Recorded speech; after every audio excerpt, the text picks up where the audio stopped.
Milí farníci, vítajte v pravidelných oznamoch Slovenskej katolíckej misie. Je 16. februára 2014 a o niekoľko týždňov sa v našej farnosti uskutoční vynikajúca akcia, na ktorú by som vás rada chcela pozvať. Pôstna duchovná obnova je určená všetkým, ktorí si chcú obnoviť svoj vzťah s Bohom, ale aj tým, ktorí sa chcú vyslobodiť z vážnejšieho problému. Pozrime sa na krátku reportáž, ktorú sa nám podarilo natočiť s členmi našej misie, ktorí si myslia, že zjavne túto duchovnú obnovu nepotrebujú. Ako prvého sme oslovili pána Rudolfa Tuzemského.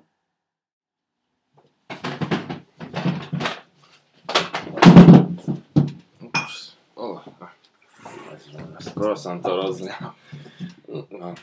Viete, duchovnú obnovu som počul o tom, ale ja si myslím, že to potrebujú tí ľudia, čo majú nejaký problém.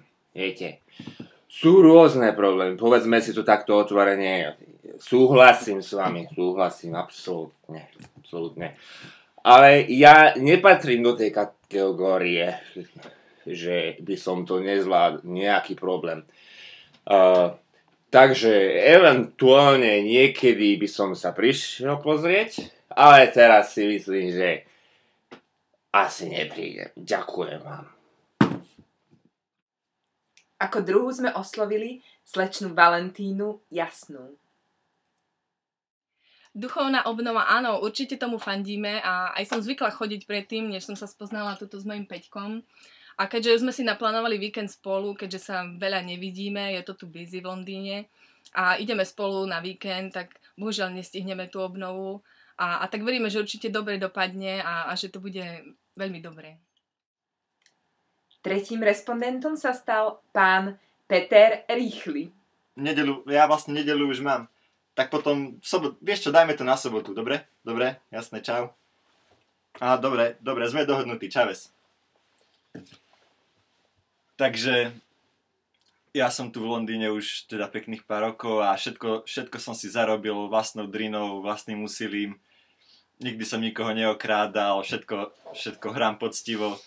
Len zaberá to trošku viacej času, ale mám teraz hypotéku, musím splácať a na kostol a také veci žiť a také drobnosti, na to bude čas neskôr. Počkej, áno. A svoj názor nám vyjadrila aj slečná Viera Omylná. Na duchovnú obnovu neplánujem ísť, lebo tak dobre sa momentálne cítim a už mi povedali tuto v horoskope, že v roku 2014 ma čaká priaznivá budúcnosť a to minule, keď som mala ten zdravotný problém, tak tá liečiteľka odvedla mi pomohla. Nie, asi nepôjdem, však to, že chodím nedeľu do kostola, to si myslím, že stačí. A ako poslednú sme oslovili pani Božidaru Pobožnú. Iste, duchovné obnovy. Čo som sa ja nachodila na duchovné obnovy. Hej, viete, ja som poctivý kresťan. Denne si čítam Božie slovo. Každú nedeľu chodím do kostola.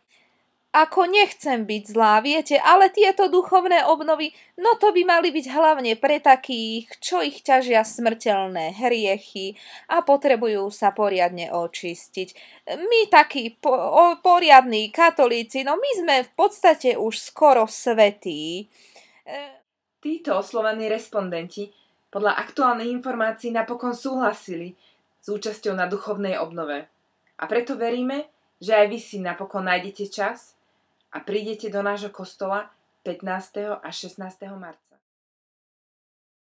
Duchovnou obnovou nás bude sprevádzať známy slovenský kňaz a náš priateľ Jan Buc.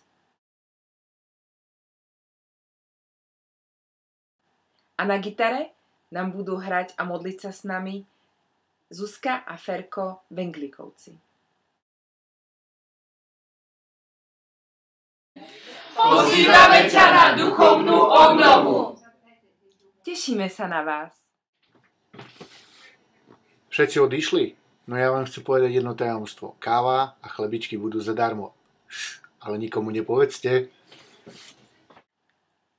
Dovidenia na duchovnej obnove.